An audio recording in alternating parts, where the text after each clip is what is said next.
Good afternoon, everyone. My name is Bassam Haddad, and I am joined by Adam Horowitz, my co-host for today's conversation on Israel's endgame. Can Israel survive its policies? With the remarkable Diana Buttu. Hi, Diana, and hi, Adam. How are you both? Hi, Bassam, and hi, Adam. It's nice to see you both. Very nice to see you both. We have so much to discuss, so we're gonna get right into it. This is a series that Jadaliya and Gaza and Context Project are producing with Mondoweiss co-sponsoring this production, and we are speaking with several people. And we have already started broadcasting the first session. Diana, we are very excited to speak with you about a number of topics related to where you're at. And I understand that your base is Haifa, but also all the topics beyond. The series itself is probing whether Israel can indefinitely sustain its policies of expansion, dispossession, military occupation, and apartheid, and how shifting global or geopolitical balances might enable or constrain these policies. We will be speaking about internal divisions within Israel or Israel's growing international isolation and Israel's growing international isolation. We will also be examining whether recent developments including the Gaza genocide, the rupture of U.S.'s traditional alliances, domestic polarization here in the United States, and economic woes both here actually and in Israel have meaningfully changed the global balance of power or merely reinforced established patterns of normalizing a more profound breakdown of an already existing and inconsistent rules-based order. So, and then we will have a rather, I don't want to say casual, but we are looking for a conversation that free flows. So feel free to jump in anytime, Adam or Diana, and let's get to it. Our first order of business is to say a couple words about Diana and Adam. I'll just say very briefly that Adam is the executive editor of mondoweiss.net. If you have not been to this website, I'm not sure what you are doing here. An independent website covering news, politics, and debate around Palestine. Adam was the co-editor of the Goldstone Report, the legacy of the landmark investigation of the Gaza conflict in 2011. And he has been a shining light, actually, in the discourse on Israel-Palestine here in the United States and much more. Diana, I have to introduce you again. Despite the fact that I think a lot of people are extremely familiar with you, if not most people watching, is a Palestinian-Canadian lawyer and analyst based in Haifa and Communications Director to the Institute for Middle East Understanding. Diana previously worked as a legal advisor for the Palestinian negotiating team. Diana was one of the lawyers who challenged the legality of Israel's apartheid wall before the International Court of Justice, I think in 2004. You can correct me if I'm wrong. She is a frequent commentator and writer on Palestine with articles appearing in the New York Times, the Washington Post, the Boston Globe, the Guardian Foreign Policy, as well as in many other venues. So with that, we're going to start with our first basically question, and that is literally the question we are posing, and that is whether, broadly speaking, you think Israel can maintain and sustain indefinitely its current policies that I addressed. I'm assuming you're directing it at me, Bassam. You are the basically our guest, and you're the star of this conversation.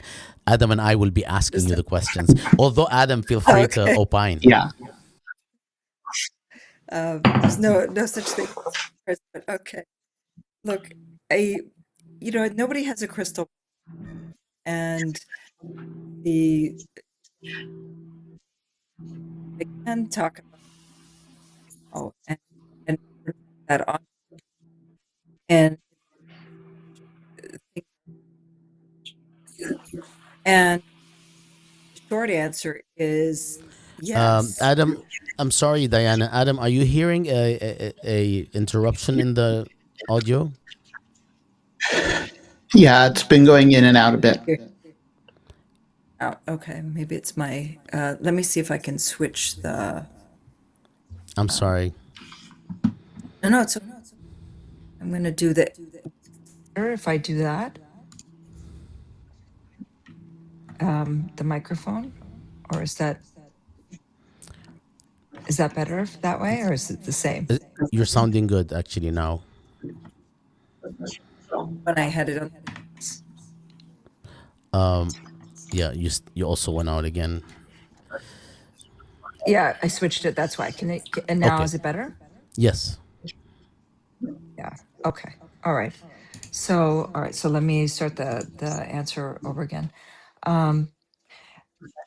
So, obviously nobody has a crystal ball. And given that nobody has a crystal ball, I think the only thing that I can do is talk about what's happening here in Palestine on the ground and then try to project it forward.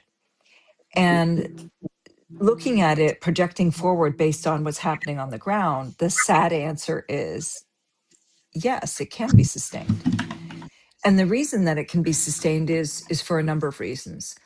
The first is that we are seeing, or we have been seeing inside Israel for a very long time, the fascist right not rising. It's been there for a long time. Anybody who calls it the rise of the fascist right just hasn't been paying attention.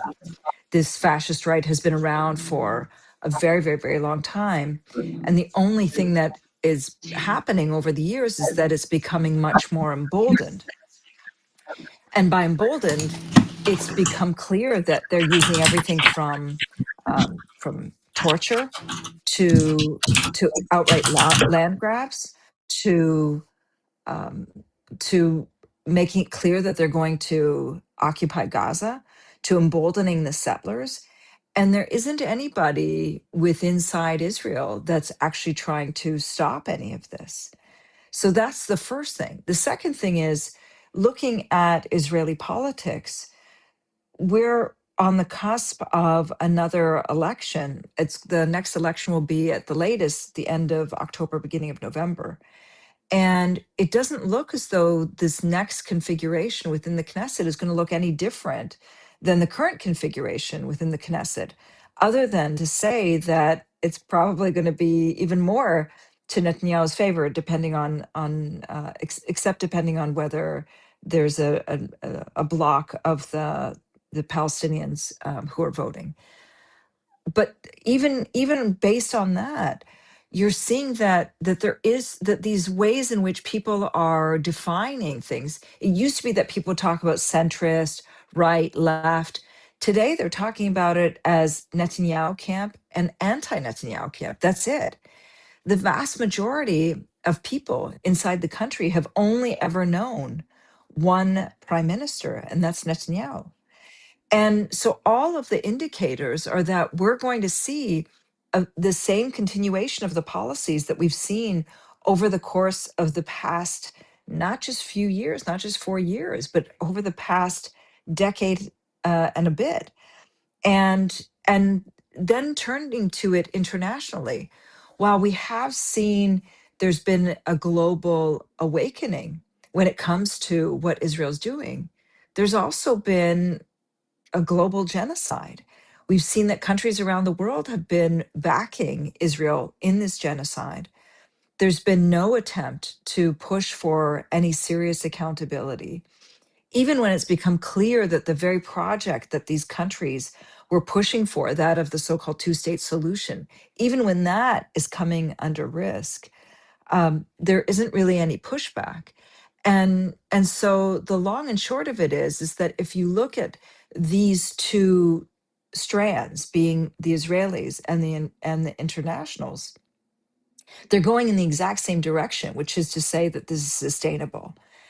The only wild card, so to speak, is us as Palestinians. And that's where the question becomes whether there's going to be a complete change, there'll be a reversing course, and so on. But apart from those two, if I'm just looking at it from the perspective of the trends that I'm seeing on the ground, if I'm looking at it from the perspective of where I'm seeing the trends internationally, it's going in the exact wrong direction, which is the direction that is very permissible towards Israel, the direction that is allowing Israel to continue to do as it wants to do, and is viewing Palestinians as somehow some major impediment to this major Zionist project in the Arab world.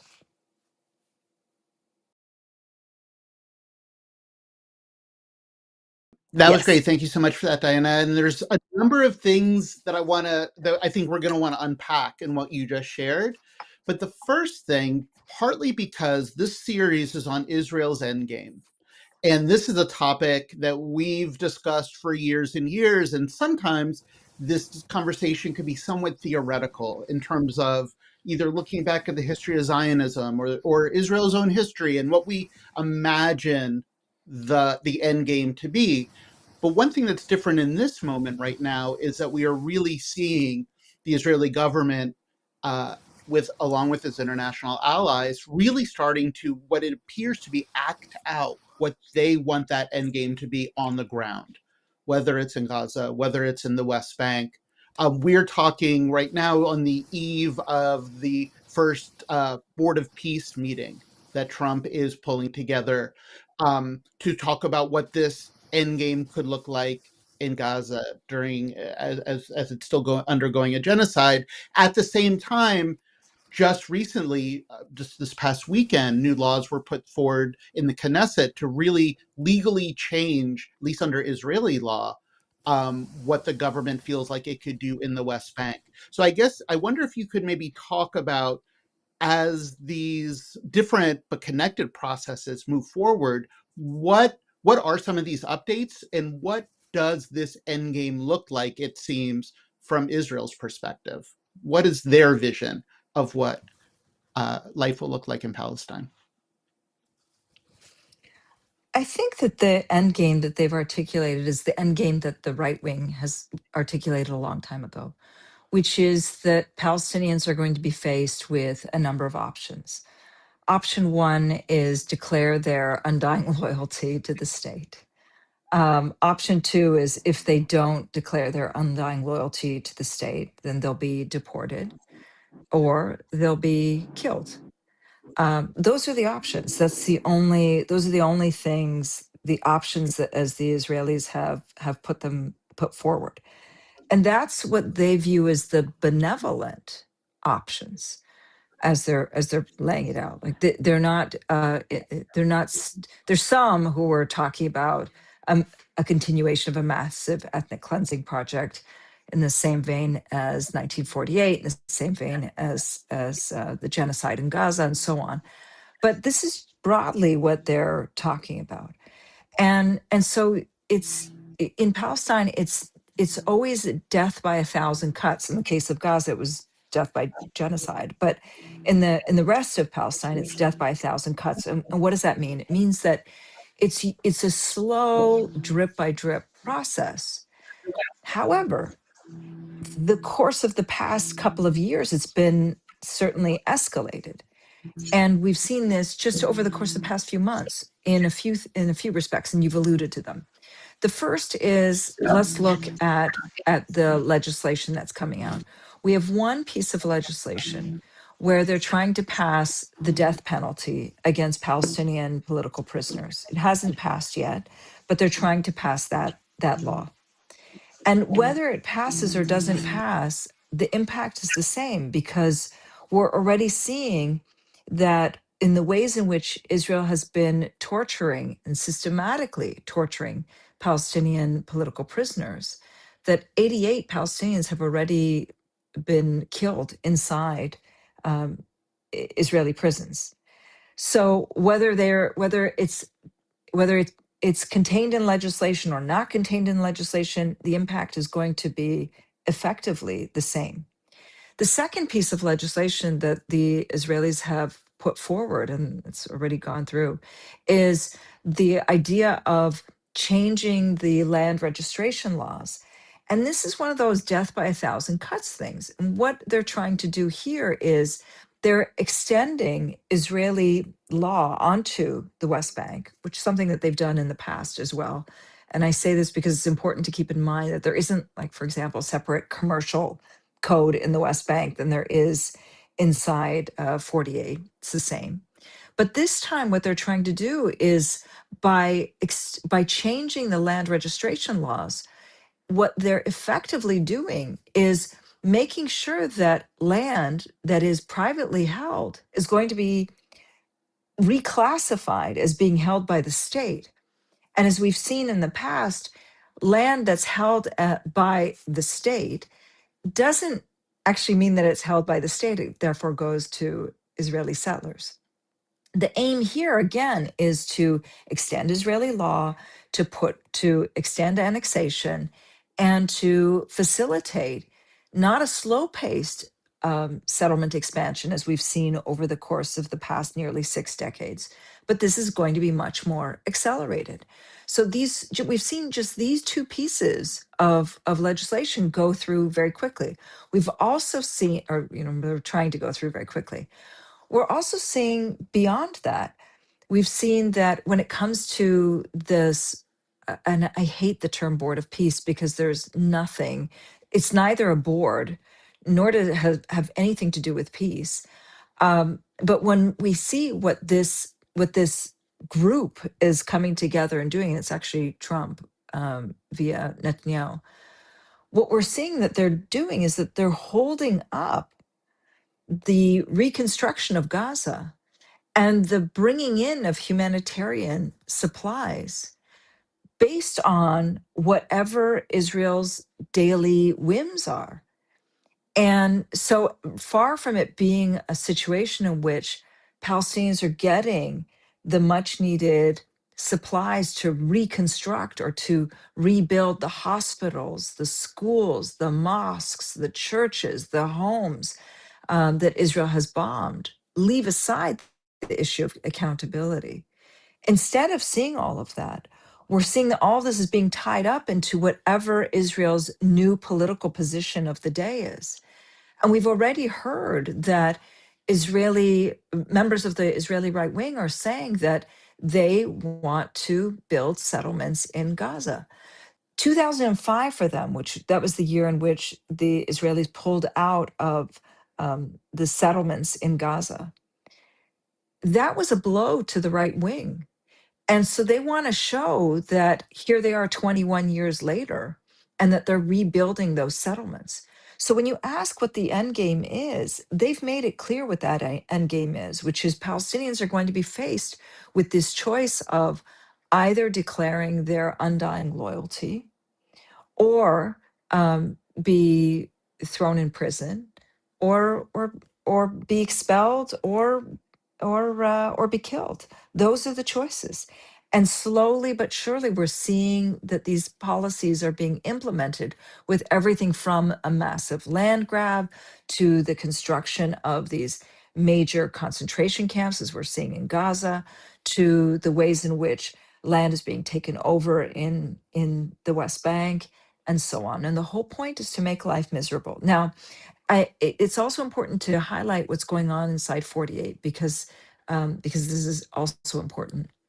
Inside 48, what we're seeing there is a massive issue of crime, and this is crime that is everything from organized crime that has been organized and funded and supported by the Israeli government to the tune where there's practically one Palestinian a day that is being killed inside 48 at the hands of these organized crime figures. It's everything from protection money to loan sharks to just the general feeling of organized crime. The Israelis know who these people are. we know who these people are, and they've done absolutely nothing to address the issue of crime. And so as a result, you see that people who are inside 48 are also feeling unsafe, feeling uncertain, and looking for other places to go off and move to. So the sum total is that when you look at what Israel wants, which is they want Palestinian land without Palestinians, that policy is being implemented slowly but surely. Thanks, Diana.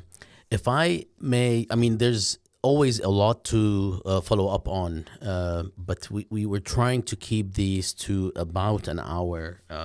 So I'm going to move to this other dimension, which I hope you can shed light on. Many of us would like to learn more about what is going on inside Israeli society, not just during the genocide, but in general, prior, and perhaps, where you think things would settle after the genocide subsides, because as we all know, the genocide, quote unquote, in various forms might not go away. So what is going on within Israeli society in terms of various groupings, various dimensions, classes, and how that might affect the sustainability of not just the current policies vis-a-vis Palestinians and the nature of the Israeli state as a settler colonial state, but how might that some say potential not civil war per se, but serious civil unrest might change the equation. But first, what can we learn about the divisions within Israeli society? A few of the people we spoke with, and I'm sure Adam has as well, they basically make various divisions. One of them is those who actually support Netanyahu even before the genocide, and perhaps, of course, during, and those who basically support the Israeli state but not Netanyahu. But then there are others who, of course, expand on these definitions. So if you can tell us from your perspective, as someone who lives in Haifa, how do you see the landscape? I guess I see the landscape a little bit differently than the support for and not support for. And I think the reason I see it a little bit differently is because as Palestinians, it's kind of shades of gray, but it's shades of gray that are effectively meaningless. So how do I see it? The by and large, when looking at the ways in which people are viewing policies of the state, there may be some people who are opposed to what Netanyahu to Netanyahu, but it's on the periphery. These aren't things that are major. There are people who are pushing for a probe, for example, of why there was such a failure in October of 2023. But then there aren't people who are pushing for a probe as to why it is they committed genocide. You'll see people who are who are angry with all of this judicial overhaul process that continues, by the way, to go through. But then that's about it. So the areas of dissent are really marginal. The major areas of dissent are in relation to the Haradim and the issue as to whether they're going to be going to the army or not going to the army, and whether they're viewed as being a burden, quote unquote, burden on the state or not burden on the state. That seems to be the major fissure, the major point where there is dissent within the state. Apart from that, it's not really there, which is why even now, if you're looking at the public opinion polls, you're seeing people say that it's not clear that this government, that the next government that will be formed, is going to look any different than the current government that exists. And that's because these policies are, the changes, the differences between the two are so marginal. But that said, I do think it's important to lay out some of the things that are happening within the country that are that are, important to highlight. So the first is that while there is flight, meaning that people are leaving, it's the flight of and the people who are leaving. We're seeing people who are leaving who are in the upper echelons of society, meaning that the people who are like doctors, specialized doctors, people who have the ability to leave, who are going and looking to go to the United States, looking to go to Europe and elsewhere. This is something that we've seen leave. Overall, the numbers of people who have left are not that high, but it's the quality, the quality of people who have left that has had an impact in terms of the society. The other thing that we've seen within the society is that it's certainly become much more expensive for people. And given that it's become much more expensive, there is a lot of dissent around this whole issue of how expensive a country it is today. So these are two areas where you do see that there is some anger, some feelings of like the government isn't working in our best interests. But that's it. They never really go beyond those small issues and look at the bigger picture of how it is that what it is that Israel's done to Palestinians and how their international standing is. So much so that when they're looking at their international standing and their and the ways in which Israel's viewing Israel, because it's a racist, fascist, genocidal state, instead of them seeing themselves as a racist, fascist, genocidal state, they're chalking up all of the dissent as somehow being anti-Semitism. So again, you have this massive disconnect between what the world, the way in which the world is viewing Israel, and the way that Israelis are viewing themselves, and the way that the Israelis are viewing the way that the world is viewing them. So it's there's just all to say that there's a massive disconnect, and these shades of gray that maybe your other guests have talked about, they might be there. I just don't see them, because the ways in which I see things are very much small policy issues that can overall be papered over as they were in the aftermath of October of 2023. Yeah, no, that's really interesting. And I want to sort of shift the conversation some to go back into the original point that you were making in terms of laying out this big picture. And you ended by saying that the one force, or one of the forces, that could stand in the way of Israel carrying out this end game are the Palestinian people and the Palestinian resistance to what is going on. And so I'm wondering if we could discuss that now, because I'm wondering how you see that play out. Obviously, we were just talking about the diversity within Israeli society. There is a diversity, a political diversity within Palestinian society as well. And we're seeing in many different ways the different parts or different factions engaging in different ways. I know on Mondo Ice, we just published a piece today around the very difficult position that Trump's and Netanyahu's plans in Gaza has put Hamas in terms of trying to decide whether to engage with it or whether to fully resist it. Meanwhile, Mahmoud Abbas and the PA is begging for an invitation to come to Washington, D.C. to be part of these Trump meetings. They are not getting it. And of course, there is Palestinian society outside of that. So I'm wondering if you can then tell us or start to unpack some of how are Palestinians resisting? How can Palestinians resist this end game that we're seeing? And what are the issues that you see in this? So, here, Adam, it's hard to describe just how bad it is, and I'm going to try to do my best, but it's hard to adequately describe.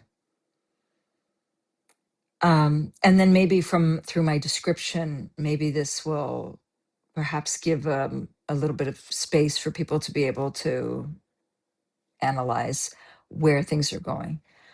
The first is economically. The Palestinian Authority, as you know, it provides salaries for between primary and then secondary. It covers about 70% of the West Bank, and so Palestinians haven't been getting the Palestinian Authority, excuse me, hasn't been paying full salaries now for years. And the last full salary, the last partial salary that they paid was months ago. And so what that has meant is that people are living off of very, very, very small amounts, and in fact, mostly their reserves. That means everything from kids aren't going to school any longer; they're going to school 3 days a week. The people who are sick, who are dependent upon medications, are literally deciding between whether they should be taking their, let's say, blood pressure medication, heart medication, versus food. These are real choices that people are making in Palestine these days. And that's because the Israelis have set up a system in which they have strangled the Palestinian Authority. And the Palestinian Authority has never done anything to find an alternative means of funding itself. It's only ever been through the Europeans and then through this system of having a corresponding bank with the Israelis. And so when the Israelis turn off the tap, they turn off the tap, as they have. So that's on the economic side of things. Then on the physical side of things, the Israelis have put up close to 1,000 checkpoints in the West Bank. And I know for many people that's just a number, but when you think of 1,000 checkpoints in this small territory, it effectively means that you can't travel more than 15 kilometers without facing 10 miles, without facing a checkpoint. Those are the permanent checkpoints. I'm not even talking about the ones where a soldier just decides to stop in the way. So the result has been that Palestinians have been effectively forced to stay in place. It becomes so difficult to be able to move around to get from one place to the next. Add to this the Israel's re-engineering of these Palestinian refugee camps. They've demolished the refugee camps in Jenin and in Tulkarem, and they are heading all the way down to the rest of the West Bank. They've made so far about 50,000 Palestinians homeless. The Palestinian Authority has no place to put people up in, and so people are living in mosques, they're living with relatives, they're living with friends. Some of them have rented places. But again, you can see that this is just yet another squeezing. Add to that the daily raids, add to that the settler attacks, and the over 1,000 Palestinians that the Israelis have killed, settlers and soldiers have killed. And you can see where this picture is going. But it doesn't just stop there. There are towns now, there are entire towns that have been completely surrounded by barbed wire. There are towns that I've been to where you can see that the settlers have surrounded the Palestinians. Settlers have literally caged in Palestinians into their homes. And there's no way for these Palestinians to get out of this cage that the settlers have created for them.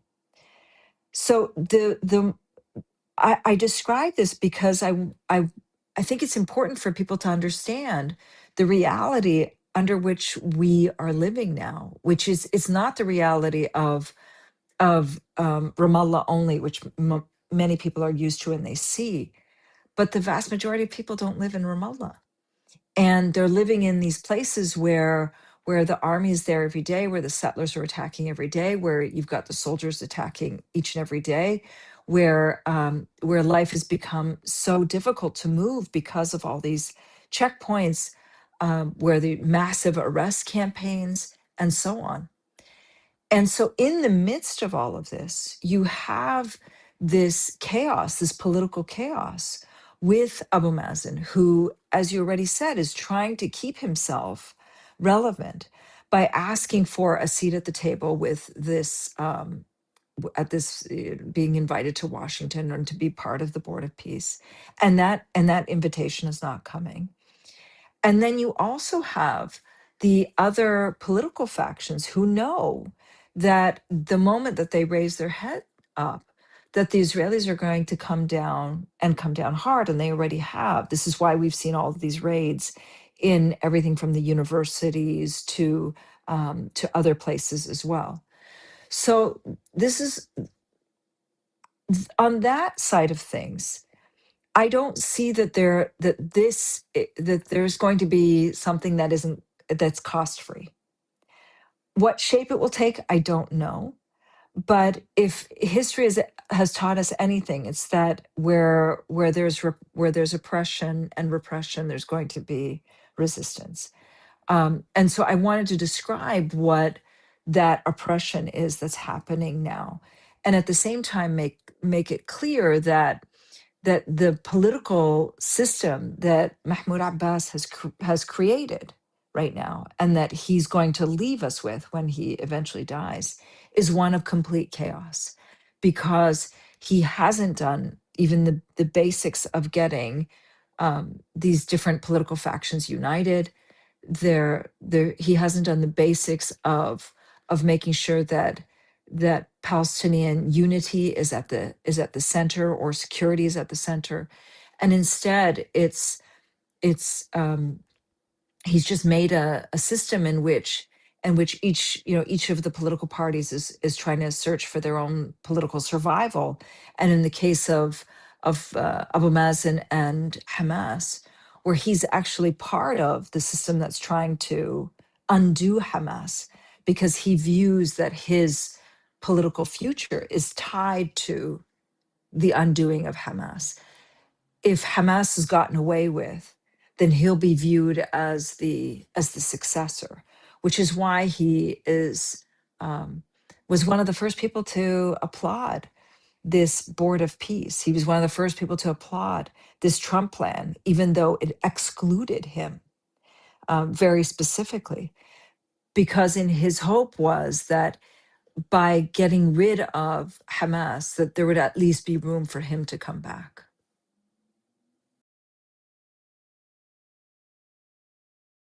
I would like to move to, I mean, a lot of the discussion, unfortunately, starting with your first response, is a bit grim, and I'm not the one to push against that at this point. But I would like to ask you to the extent to which Israel, whether it's its political class or Israeli groups in general, communities, to what extent they pay attention to changing public opinion. I mean, drastic changes in public opinion in the United States and perhaps Europe as well, but especially in the United States. To what extent do they give attention to it? From what I know, following channels, 12, 13, 14, and others in Israel through translations and whatnot, they do care about this, but in terms of rhetoric, in terms of discourse. But can you tell us from your experience, is this a thing, or even if it is a thing, is it constant? It seems to me, from what I have been seeing the past few weeks or maybe a couple of months, including Naftali Bennett's recent statements, that they have given up. It's like they don't care anymore, even though we used to see, or we still see, that they talk about it. So can you clear that up for us, whether or not this is going to affect Israel's ability to sustain its policies in the long run? Can you just tell us how you view things from your angle? Yeah. So there has long been a debate inside Israel as to who controls what. Is it that Israel is calling the shots, or is it that the U.S. is calling the shots? Right. This is always a long debate, and Netanyahu has always been of this he's always been of the position and made it clear that he's the one who calls the shots, right? He's the person who calls the shots for Israel. That it's not the United States who's calling the shots for Israel; it's that he calls the shots for Israel. And so over the course of the past 2 years, this was primarily, it's not, this was a lot of the battle that you saw and a lot of the backtalk that you saw within the various meetings that they had. And that's why whenever Netanyahu went to Washington, there was always a message that Netanyahu was then sending to Israelis of like him saying, I told Trump that, or I told Biden that.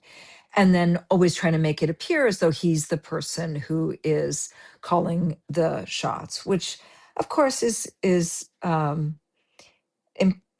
ridiculous given that he gets all of the weaponry from the United States, right? There's something that's very twisted about this line of thinking, but it's there. That's the line of thinking that's there.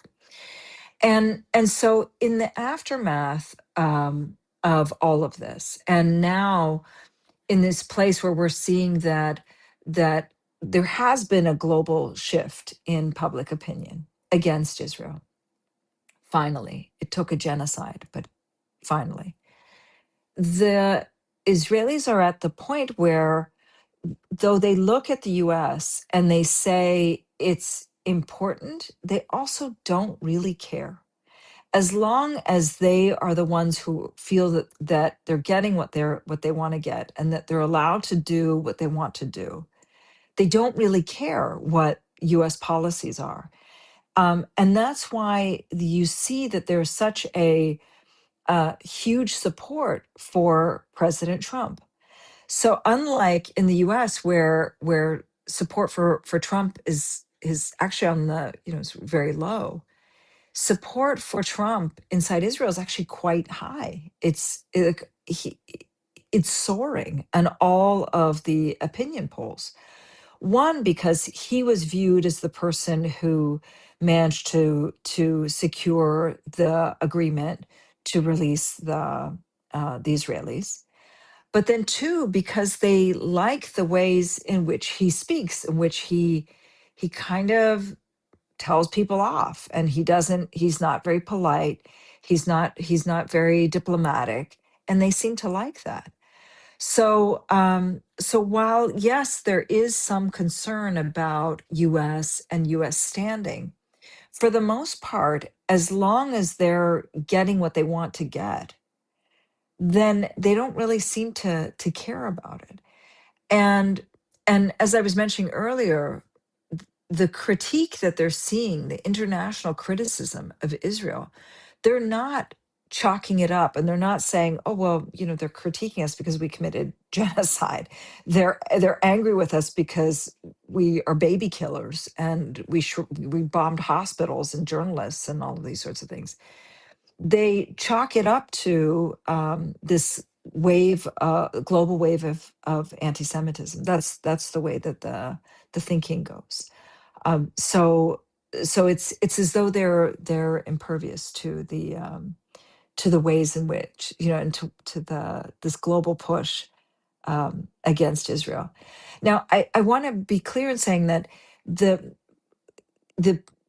outlook is grim only from the standpoint of when I look at the way that Israeli society is, and when I look at the way that the Western systems are. But that for me that doesn't mean that everything is grim. And in fact, I've always looked at Israeli society in this very grim fashion. And the reason that I've always looked at it in this very grim fashion is because this is a country that was born through ethnic cleansing of Palestinians.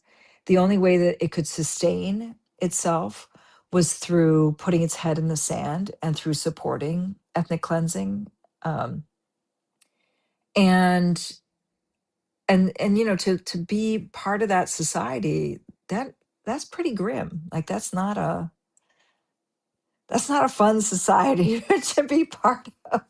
So that's why for me, when looking at this society and the ways in which they've been pushing forward, I just don't see that there's anything that is coming that's positive in it, because there's never been anything positive in it.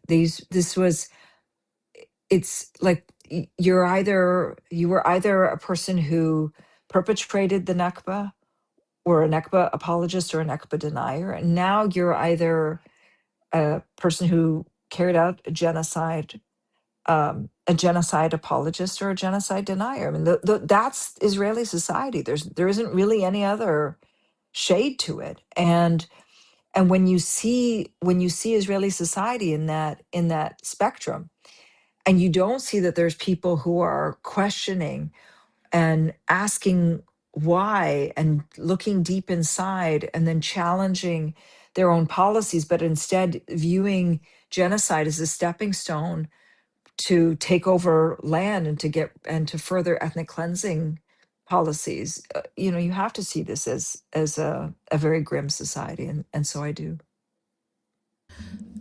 Before I hand it back to Yeah. Adam, I just have a quick follow up. So this is a very elusive issue, public opinion.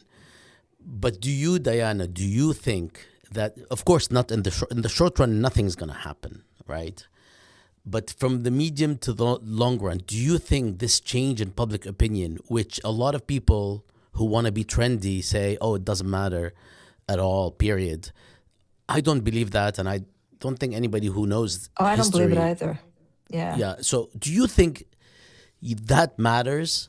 Whether or not it reverts back to business as usual, which I don't think actually it will.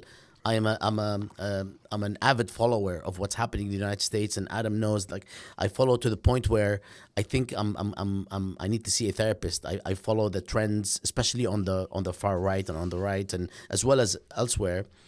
And I do not think this is just a fad. But do you think this has an impact on our topic here, the broader topic, in the long run? Definitely not in the short, maybe not even in the medium run. I do. And actually, I think that it's broken this. Look, let me step back for a second and talk about a country I know better than the U.S., which is Canada. The idea that you would be talking about an arms embargo in Canada, it was like a nothing, right? And not only are we talking about it in Canada, it's being talked about in the U.S. as well. And so this is not these are not minor things to me. I think these are big. That's why I was saying the grimness for me is being on the Israeli society side of things, but not on the bigger picture. I think, as in the short term, we're seeing that nobody wants to challenge Israel, specifically when it comes to the settlements, or genocide, or anything. People want to pretend that it didn't happen. They want to forget. But I think that on a deeper level, I don't think that people are going to let Israel forget. And I think that when you get people who are pushing and demanding for everything from arms embargoes to seeing where these cases are going, that it's going to lead to levels of accountability against Israel, to seeing that soldiers are, I don't know if you know this, but soldiers are now trying to cover up their tracks in ways that they weren't in the past. Like, all of this is having an impact on them. It won't be, I think, in the short term, but I do think that there's going to be something that it's in the much longer term. And I think that everything from the right wing to the Christian fundamentalists, who before wouldn't have even dared question Israel, are now beginning to really question Israel. Again, it took a genocide, but it's happening. Adam, you had something. Yeah, I was going to ask a question just to kind of follow up on Bassam's point, and just to say again, and as someone who's been following this for several decades, as I know we all have, there's so many different indications of like what we're talking about, whether it's in polling or whether it's just even in popular culture, of the ways that Israel is now regarded in the US, and I would say more broadly in the West, that I never thought I would see as widespread as it is. And I agree with Bassam, and I think maybe in terms of what you said, Diana, like I don't think we're going back. Like, this is a moment of culture change that has happened. I think there is a question of how this then gets manifested politically, and if it can be manifested politically, which I think is a serious question for people to be asking. But there's one instance, and I'm curious if you could speak to this, Diana, because it kind of speaks to maybe that Israel knows the writing on the wall. And this is specifically around US military aid. So, the US and Israel have a memorandum of understanding. It was created under Obama, and it's going to be over in 2028. And so starting at the end of last year, around November or so, Israel started floating this idea that it wants to renegotiate this memorandum of understanding. And actually, this time it wants a 20-year MOU that will be even bigger than the last one, bigger, better, stronger, all this stuff. And then a few weeks ago, Netanyahu gives an interview to The Economist where he said he doesn't even address these previous stories of a 20-year MOU, but actually says he wants to phase out all US military aid over the next 10 years to Israel, which seemed to be a 180-degree about shift. So there are definite fine points here. There are still ways where it seems like Israel wants to get aid from the US and build these connections with corporations in ways. So it's not a clean break necessarily. But there were several commentators who were saying part of this reflects them understanding the political writing on the wall, whether amongst Democrats or Republicans, that Israel is no longer seen as a friend. Israel is no longer seen as an ally, that people who are running for office in the US are running on a pledge not to accept funding from organizations like AIPAC. And Israel kind of understands where the political winds are going and made a pretty drastic change in what they were regarding as like sort of the bedrock of this US-Israeli relationship. So I'm wondering if you could respond to this, maybe what is Israel thinking, and how much is this a reflection of these changing popular opinions and maybe changing politics towards Israel in the US? Well, I think that it's that, and then of course you had Lindsey Graham who also said the same thing, the same day. Look, part of it is that I know that they're redrafting things so that they can get the military aid through a different means. But you're right that they're feeling and they're reading the tea leaves, and they're seeing that this idea of military aid is no longer it's no longer being supported, partly because of Israel, but partly because you've got the conservative right in the U.S. saying that our taxpayer dollars shouldn't be going overseas. Period, not just to Israel, but period. And so yes, if there's one thing that Netanyahu knows how to do, it's he does know how to read that public opinion, and he is seeing that the brand Israel is not, let's just say, it's not the same way that it was a couple of decades ago, where he could go to Washington and have this massive bipartisan support and have all of these rounds of applause and so on. He still AIPAC still has a lot of support. Israel still has a lot of support in Congress, and I don't think that we should be deluding ourselves to think that it's otherwise. But I do think that there has been a shift. I think that what we saw over the course of the past 2.5 years, and what we're still seeing, has made people wake up and see that that this isn't normal. This isn't normal. And the fact that slowly all of this information is now coming out, everything from using weapons that were like making bodies disappear because the temperature was so high, to using weapons that created such deep craters inside the earth that you can't find the bodies any longer. Right? These are things that people are waking up to and realizing.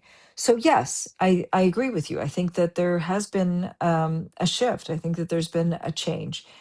Do I think that this is going to be the end of weapons? No, they're going to find a way to get the weapons through a different technique, through a different mechanism. But I do think that there's been a shift, and the question becomes how do we capitalize on that shift? Thanks, Diana. I would like to ask about something that has actually indeed changed from your perspective, and I know that the problem you have, Diana, is that you are involved in so many conversations and you are speaking to them aptly. So I would like to ask you something about regional politics, especially that we see today. Besides the rumors and besides the exaggerations, we see, first of all, a change in the Saudi policy.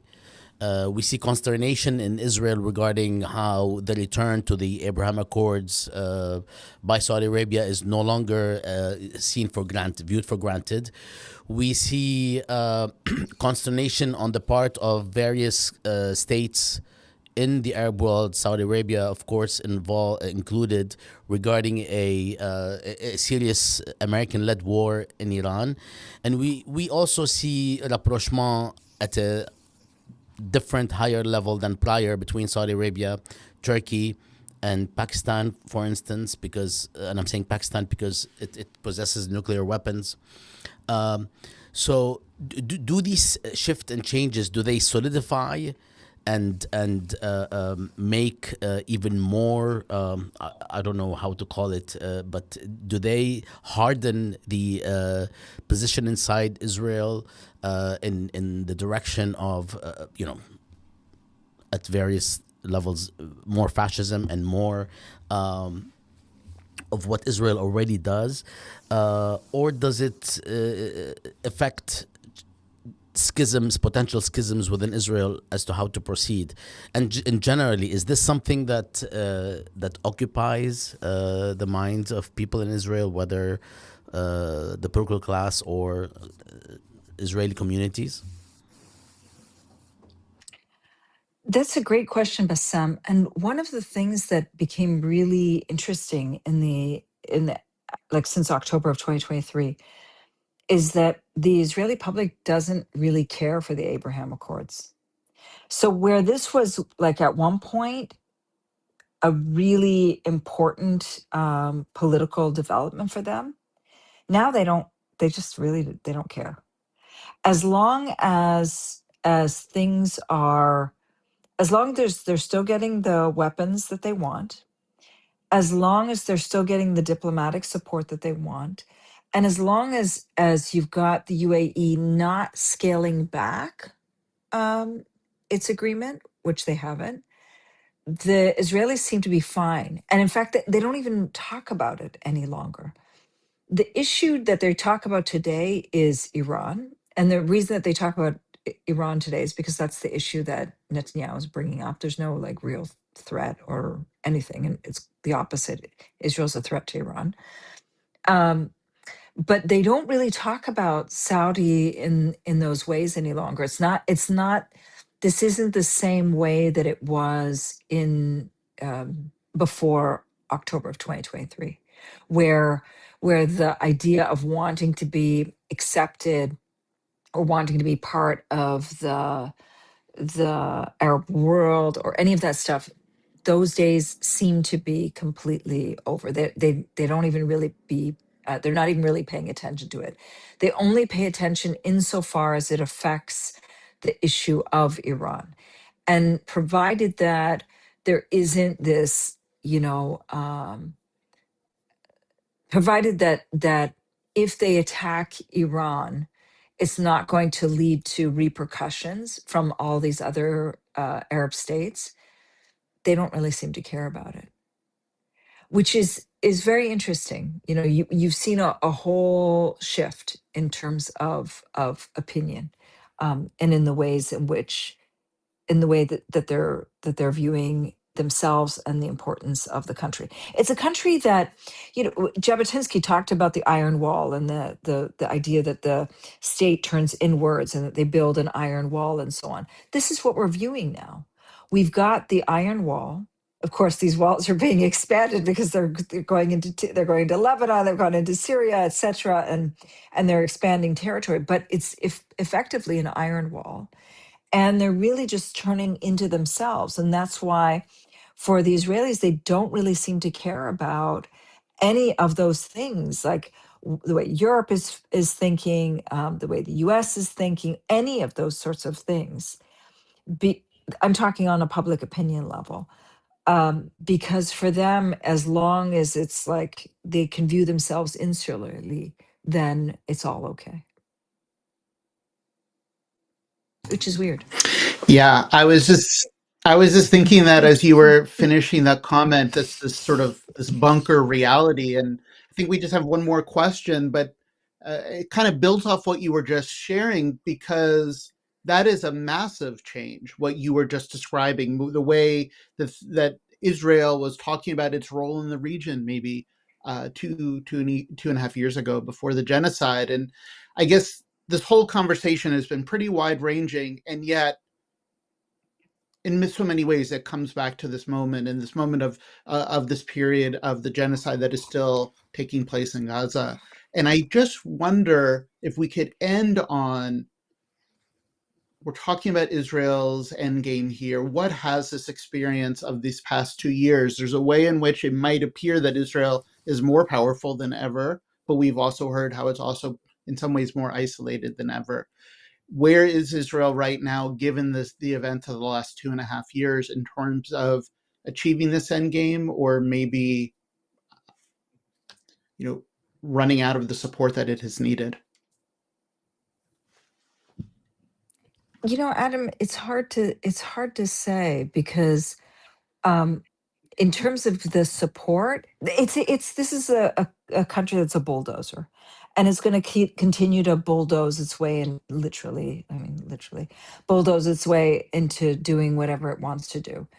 And the issue becomes whether anybody's going to stop it. So they might not have this massive political support, but the issue is whether anybody is going to actually stop it. And that the problem is, I just don't see that anybody's stopping it at this point in time. It's just continuing to bulldoze, continuing to bulldoze, continuing to bulldoze.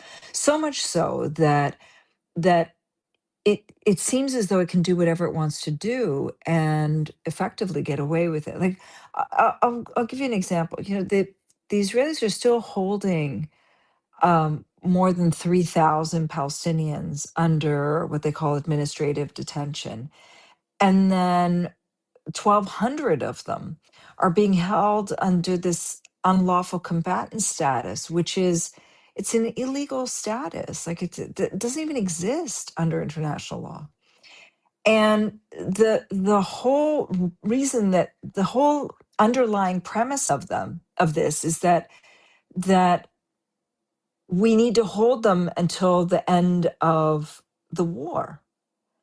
And yet, even by the Israelis' own definition, the war is over. I'm using the term war because that's the term that they used. And so you have these people who the Israelis are continuing to hold, that they're openly torturing. They torture them on television. And nobody's doing anything, Adam, to stop them. And it's as though Israel can do whatever it wants to do, whenever it wants to do it. Does it have that broad international support? No, but it also doesn't have anybody that's blocking them. And therein lies the problem, is that the only thing that's going to stop them is themselves. And yet you have a society that's really just at this point, navel gazing. It's focused on themselves. Yeah, I wrote about this recently for in piece in Zeteo, where the big concern that the Israelis are now focused on, or at least this is how I started the article, was how do they get the stickers off of their cars? Whereas we're focused on, like, how do we dig out these bodies from underneath the rubble? What do we do with the mass graves? How do we get these surgeries for the thousands of child amputees? How do we deal with all of the orphans? How do we start rebuilding hospitals and schools? How do we even begin a process of holding Israeli soldiers in this state to account? How do we make sure that Israel doesn't have the ability to carry out genocide again in the future? And and and so they're on one level and we're on a totally different level. And the problem is that internationally, yes, Israel doesn't have that same level of support as it did before, but we still don't see that anybody's doing anything to stop Israel or to help us. And that's the part that's really scary for me. That's the part that's really, really, really scary for me. So Israel continues to literally bulldoze its way to what it wants to do. Thank you, Diana, Yeah. so No, much. thank you for that. Absolutely, for all of this, actually. And I would like to also thank Adam for being my partner in crime. And I know that Diana, you and I spoke for so many times the past few years. I will give you a break before I bother you again. But the reason behind this idea is, frankly, some sort of shock and disbelief as to how long can this go on in 2026. This is not 1850 or 1950. This is like the 21st century. The first quarter of the 21st century is behind us. I just want to again thank you so much and see if you have any closing words or anything you'd like to share. And I'm not trying to ask you to say anything, different or positive or anything, but is there anything that comes to mind as we close, as we wrap up? Because this is our goodbye. There's no other questions, and I will leave the last word to you. The only thing, Bassam, that I wanted to talk about, which we didn't get a chance to dive into, is this whole idea of this Trump plan and where it's going and how it was conceived and all these sorts of things. But I think we should probably leave that for another time. So we will be speaking again, because there is so much to unpack there. Everything from the fact that we have Security Council resolutions that are, as you put it, taking us backward in time. We're in the first quarter of the 21st century is now behind us. And I feel like we're going back into the 2 centuries ago, when we look at this Trump plan and look at the Security Council resolutions that accompanied the Trump plan, and just the general ways in which the world is thinking towards Gaza, that it's really quite frightening. But then on this last issue of the end game, the final thing I want to end with is, Israel tried over the course of the past 2.5 years in committing genocide to get rid of Palestinians. Genocide, ethnic cleanse, you name it. And they fortunately weren't able to get rid of everybody. And obviously that's the positive of it. The fear now is that with all of these mechanisms that they're trying to put into place now, that they're aiming to do the same thing, um, but quieter, and that's really That's very terrifying. Thank you so much, Diana. I want to just add that Marco Rubio gave a speech recently that echoes what you're saying right now. This return, not just this return to a century or two ago, but finding pride in it.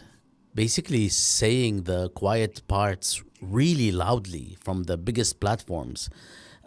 This is literally a new world, and I dare say that the crimes that Israel committed in Gaza has actually created a new discursive space where it's okay to say certain things. But I will end here. And Adam, if you'd like to say anything, it's I'll let you close.